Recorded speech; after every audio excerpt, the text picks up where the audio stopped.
What's going on, closers? My name is Dan Coombsbury, and in this video, I'm going to be breaking down one of the most skipped parts of the in-home sales presentation that I see when I'm coaching sales reps in the home improvement industry.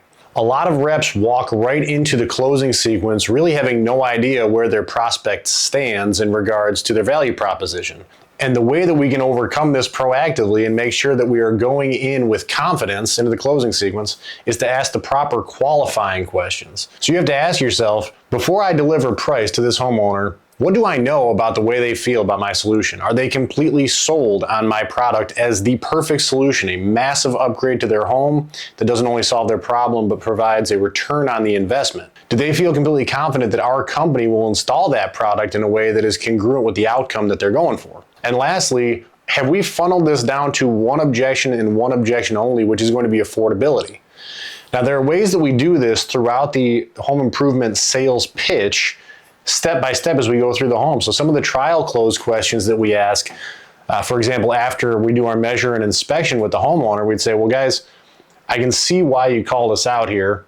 And I always like to throw empathy in there. I'd be like, I'm sorry you guys are dealing with this problem. Nobody likes to replace a roof, or nobody likes to deal with a leaky shower, whatever it is that you're there to sell them. And so I can definitely see why you called us out here. I think it's safe to say, now that we know what's going on in this area, whether you decide to hire us or go with any of our fine competition, something needs to happen here sooner rather than later. Wouldn't you agree? So some form of that question where we get a commitment from the homeowner that this is a problem that they're going to have to deal with in short order, whether it's with us or somebody else. We have to get commitment on that. And the reason we want to do this step by step is because we are slowly and proactively closing the doors to these predictable objections that will come up later. If you're an in-home sales rep, you have probably had somebody who tells you they need time to think about it. If you go back in time at that lead, you're probably going to realize you did not get a commitment from that prospect that the project had to be done. There was no sense of urgency. And if that's the scenario, even if they like you and your product and your company, if they don't feel like they have to get this done soon, they're going to kick the can down the road. People are natural procrastinators. So we ask that trial close question after we go through the measure and inspection. The step after that is where we transition back to the table for our company story. So once they commit to it, they're like, yeah, we got to do something. I'd be like, well, guys, that's the bad news. The good news is this problem is not unique to you guys. We have solved this problem for thousands of families just like you. Why don't we head back to the table? I'll tell you a little bit about our company and how we would handle this, and you guys can decide if we're a good fit. So that's a clean transition from the measure and inspection back to the kitchen table. Now, once we get into company story, we're going to differentiate. We're going to tell cautionary tales and get the homeowner to see really what it means to vet and hire a proper contractor so that they can avoid pain and frustration as they go through this home improvement project. And once we finish that company story, I want to get a commitment from the homeowner that we are the company that they want to hire.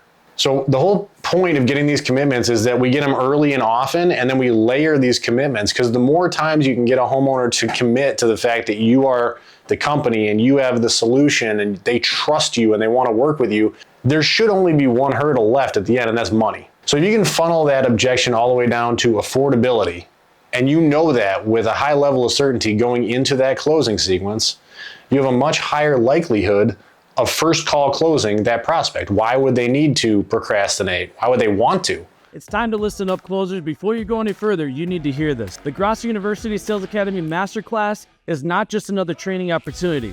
This is the most in-demand, highest-rating sales training program in the history of the home improvement industry. Thousands of sales warriors just like you have gone through this life-changing program taught by our world-class head sales trainer, Daniel Coombsbury, and they are winning more and bigger because of it. If you're serious about dominating in sales, this is where you go to sharpen your edge. The best part is, it's 100% virtual and happens on the second Monday of every month, so there are absolutely zero excuses not to invest in your growth and development. Why don't you go ahead and hit the link in the description to learn more and lock in your spot and get ready to ignite the greatness within. On behalf of Grosso University, yes, you are a closer, and back to the video. Why would they need to get other bids? There's no reason. They've already found the perfect contractor with the perfect solution to their problem. But you can't know that unless they tell you that. And that's the whole point of this video, right? So we get back to the table, we do our company story. At the very end of it, I'd be like, so guys, now that you understand the processes with our company and our experience, can you start to see why so many thousands of families like yours have chosen us to tackle this exact problem in their home? I want to get a commitment. At which point I'd be like, well, I'm curious, if you hired our company to do this and we did it the way I just described, do you feel you would get the outcome that you desire? I want them to think through it. This is future pacing. I want them to visualize the project being done. So they go, yeah, absolutely. I'd be like, well, in that case, if I can show you guys a product that you fall in love with and we can exceed your expectations on affordability, would I have earned the right to ask for your business? If I could, would you? So I'm going to say that again. If I can show you a product you fall in love with and we can exceed your expectations on affordability, would I have earned the right to ask for your business?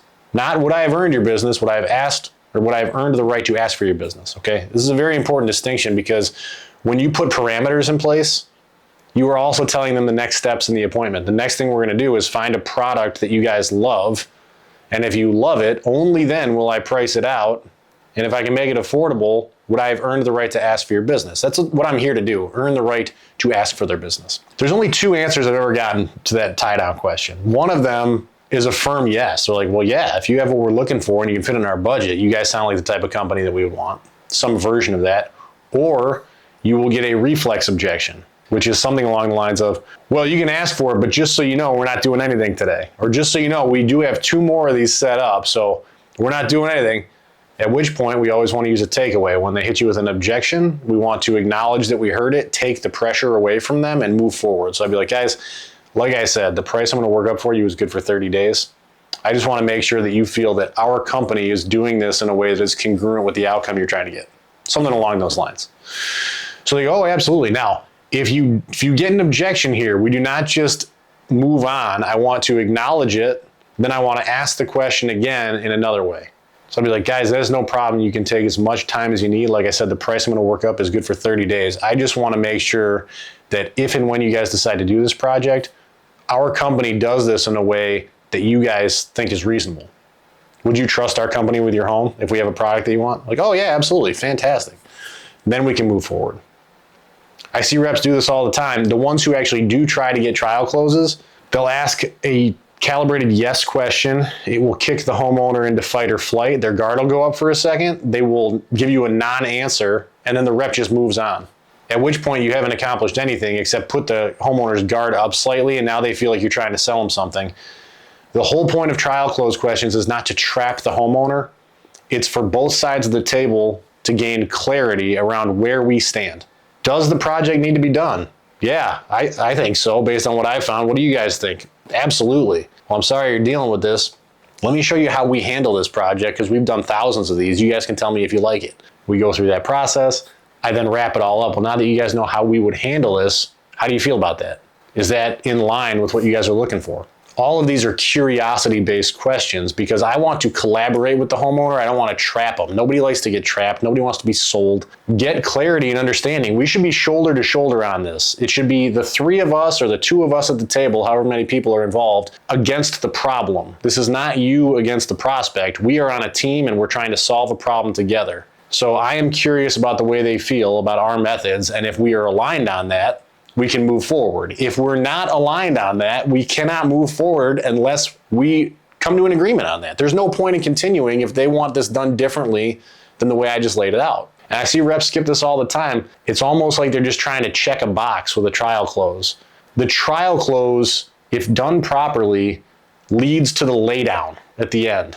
And who doesn't like a laydown, you know? I have reps who are like, that sale was easy. It's like, no, man, those prospects were willing and you executed properly. And because of that, when you got to the closing sequence, instead of them having a bunch of objections, they had complete clarity and trust. And they were like, what do you need from us to get started? And as a sales rep, that is what I want. And trial closes are the tool to get you there. All right.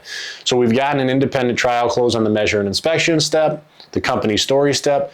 The next 2 steps are evolution and product presentation, and these steps are different in every house and they're different depending on the products you're selling, but the whole point of this is to eliminate the shop around objection. We want to make sure they are completely sold on your solution, both from a design standpoint, functionality, all that, and they have to see this as a massive home improvement.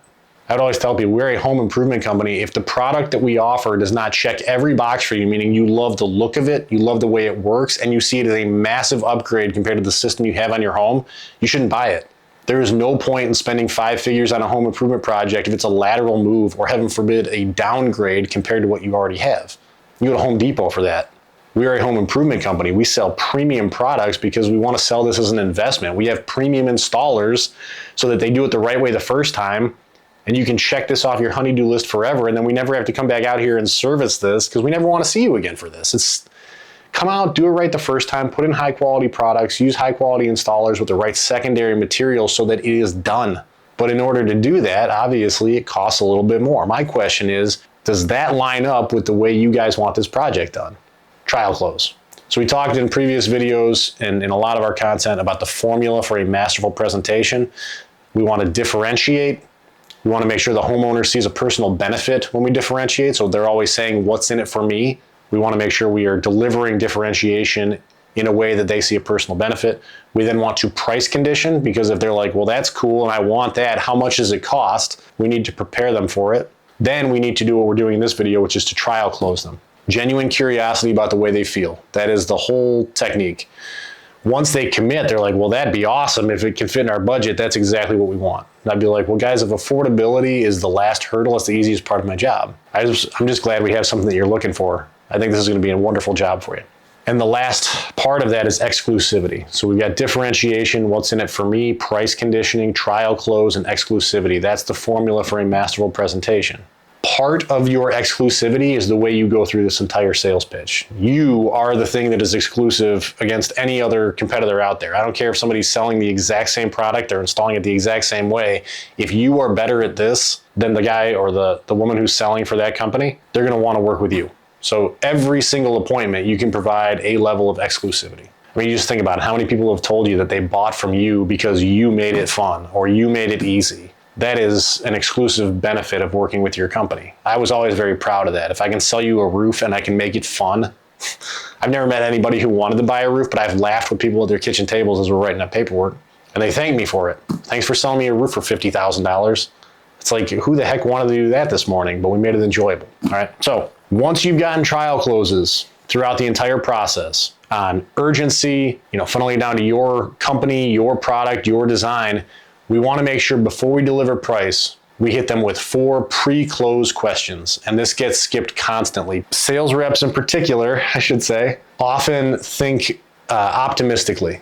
So when they're talking to homeowners and they're getting engagement and involvement, they think that they're on the same page as the homeowner, but they don't actually check in with trial close questions. So right before we deliver price, we want to make sure that we get 4 commitments from these people. The first one, on a scale from 1 to 10, how would you rate my product? Now, I do not care how you ask that question. I used to do it in an open-ended fashion. So for me, I would say like, well, guys, now you know exactly how we build this thing. You've taken it for a test drive. If we were to put these windows in your house, do you feel like you would get the outcome you're looking for? And if they're like, well, yeah, that's closed-ended, then I'd be like, well, I'm curious. If you could change anything about this product, about this window, about this roofing system, whatever you're selling, what would you change? So now I go from closed-ended to open-ended because I am curious about the way they feel. And I want them to start selling value back to me. People will tell you what they like. I've had a lot of people where I go, if you could change anything about this, what would you change? And they go, nothing. If a homeowner tells you they wouldn't change anything about your product, they just admitted to everybody at the table that that is fundamentally perfect. So I want to put an exclamation point on that. I would just mirror them, which is where I repeat their statement back to them as a question. So I just be like, nothing. When I say that, they elaborate. They'd be like, yeah. I'd be like, okay, so if the product is perfect, what is your level of confidence in our company installing this? Or if I hear you correctly, and I think I do, this is the product, and we are the company you'd like to have install that product in your home, yeah? Get a commitment on your company. So now what did they just tell you? They want your company to install this product. At this point, I want to funnel it down to affordability. So I'd say, well, guys, at this point, all of my customers pretty much say the same thing. It really just boils down to the number, or it really just boils down to making it affordable for you. Or guys, at this point, all my customers pretty much tell me the last hurdle that we have to get past is making it affordable. Is that where we are? So I go for clarity with a funnel down to affordability. There's only 2 types of answers. You get a confirmation or we get a reflex objection. If they go, yeah, it's just about the money, I'd be like, in that case, if I can make this affordable and I can fit it comfortably into your budget, would there be any other reason we couldn't get you started? That's the 4th question. So on a scale from 1 to 10, how would you rate my product? If I hear you correctly, and I think I do, this is the product and we are the company you want for your home. At this point, all my customers pretty much say the same thing. It really just boils down to the money. Is that where we are? In that case, if I can make it affordable and fit it comfortably into your budget, would there be any other reason we couldn't get you started? So now imagine the power that you have if you funnel it down to money right before you deliver the price. You know that the homeowner wants to buy it, they want to buy it from you. If you sell financing, when we get into other videos, and I know we've already recorded a million of these, so you can go into the archives and find this, our closing sequence is designed to deliver the price, pivot to financial terms, establish a return on investment before we do any sort of discounting. It's a long form closing sequence, but if you go into it and they tell you affordability is the last hurdle, you will start to close a lot of deals at retail at financial terms. You're not going to be discounting and trying to speed through the closing sequence. You have a clear path to the sale and they just told you what you had to do to make this happen. And you can hold people accountable to their word. We're not saying they're not going to object to you when you're closing. It happens all the time. It's human nature. But when they do object to you, you can always cycle back to what they already told you, which is if we can make it affordable, we're good to go. And we can focus on affordability instead of trying to deal with a bunch of bogus reflex objections like think and shop. We don't want those. They're going to come up anyway, but now we have a point we can cycle back to because they already committed to it. Now, during those pre-close questions, if you get a reflex objection, I've had people where I ask them, in that case, if I can make it affordable and I can fit it comfortably into your budget, would there be any other reason we couldn't get you started? Either they give you a confirmation no, which is great, like, no, that's it, money, or they say, well, just so you know, we're not doing anything today, right? The reflex objections come out. Well, we got 2 more guys coming out, so we're not going to make a decision right now. Every time they do that, we use a takeaway, and then we ask the question again. Like I said, the price I'm going to work up is good for 30 days. You can take as much time as you need. I just want to make sure that I've answered all your questions, and if and when the time comes, we are the contractor that you would like have install this product, assuming we can fit it into your budget. Are you guys certain this is the way you guys want the project done?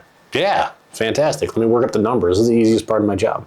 So I'm going to get another reinforced commitment on that. I go back. We loop until we hear the answer we want. And that can be hard for sales reps because a lot of times when you hear an objection from a homeowner, it kicks you into fight or flight.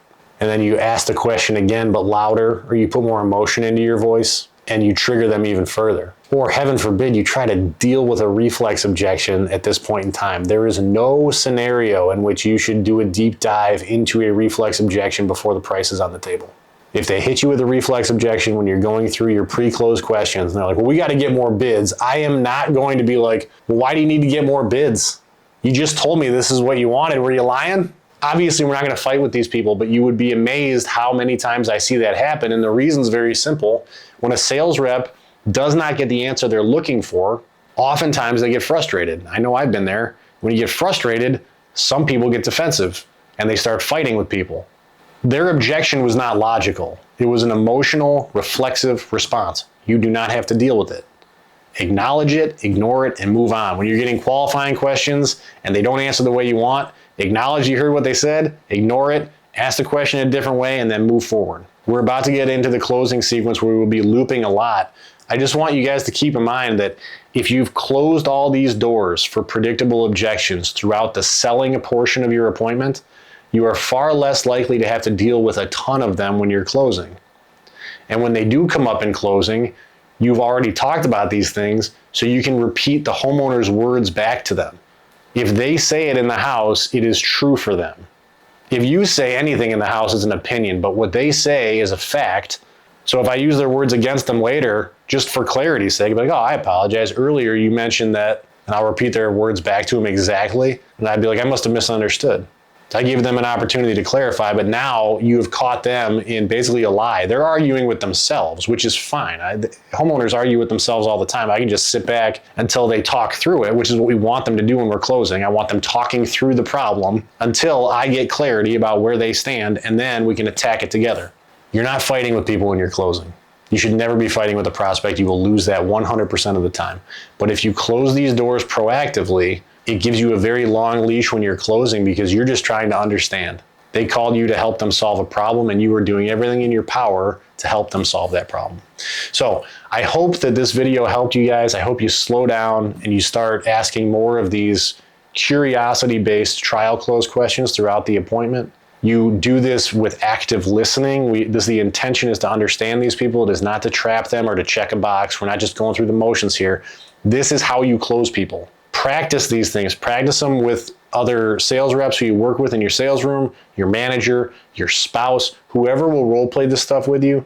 You should be role playing it all the time. And you should start asking information seeking questions when you're talking to everybody in your daily life. You'd be amazed at how much you can get people to open up to you and really get vulnerable and tell you what's important to them, get to know them. You'll create new friends, you'll be closer with your family, and you'll become a way better salesperson. So I hope this was helpful for you guys. If it was, please hit the like button, subscribe to our content. We have thousands of videos on our platform. We'll keep putting out content for you all the time. From all of us here at Grosso University, I thank you for watching, and yes, you are a closer.